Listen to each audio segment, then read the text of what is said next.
So, the probable causes of its rising incidence in the Indian scenario, the head and neck cancer is rising. What do you think would be the contributory factors?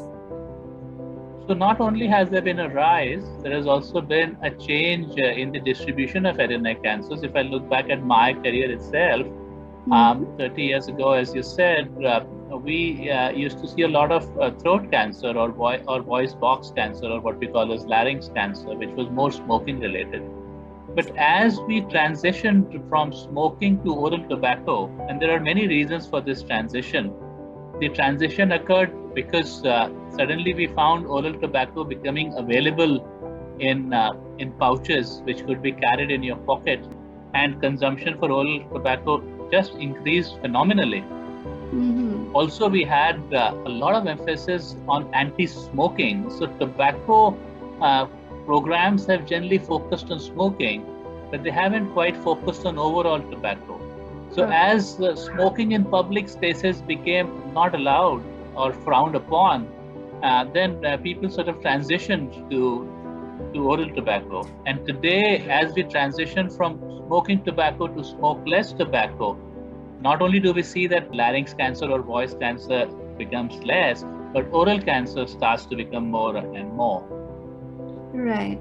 But it's quite ironic. I mean, this is an area which is so amenable to visual inspection. But we find a major chunk of our patients come in a very advanced stage. What would you say could be the contributory factors?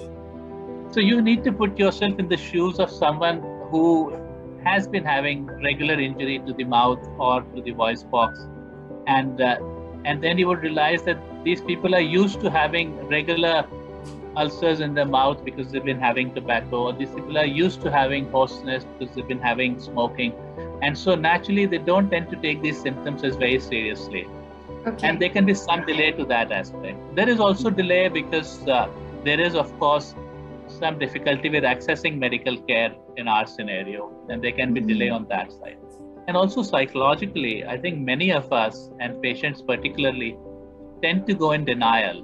Everybody is aware that there is a risk, but everybody wants to hide away from the risk that they face. So if you look at the psychological issues that patients face, if you look at the fact that they are frequently having minor symptoms and ailments in the upper aerodigestive tract because of their smoking or because of their tobacco, so you put it all together and we still get delayed diagnosis. And even ignorance, I would feel, as we said, emphasize that a lot of lower socioeconomic strata tends to have these cancers. Ignorance, they probably don't know that this could mean a disease like this. As you said, Dr. Thakur, you pointed out tobacco, alcohol, sharp dentition. What are the other causative factors of head and neck cancers? So one thing we didn't quite allude to was, of course, supari or pan masala or condiments, or what we call as betel nut, supari or betel nut. So betel nut itself is a carcinogen, and yes, even if someone doesn't quite have tobacco but is regularly using supari or betel nut, that can cause a problem in your mouth. There are other head and neck cancers. There are other head and neck cancers which are not so much tobacco related, and cancers of the nose or cancers of the nasopharynx, which are not quite tobacco related, but which may relate to exposure to paints, exposure to chemicals. And then there is the cancer of the oropharynx, which in the West is now very widely related to virus infection, a specific virus which we call an HPV, a human papilloma virus infection. It's not quite very dramatically prevalent in our society yet, but it may occur because HPV infection is a major cause of cervical cancer in our country. HPV infection can actually spread by sexual interactions, and of course.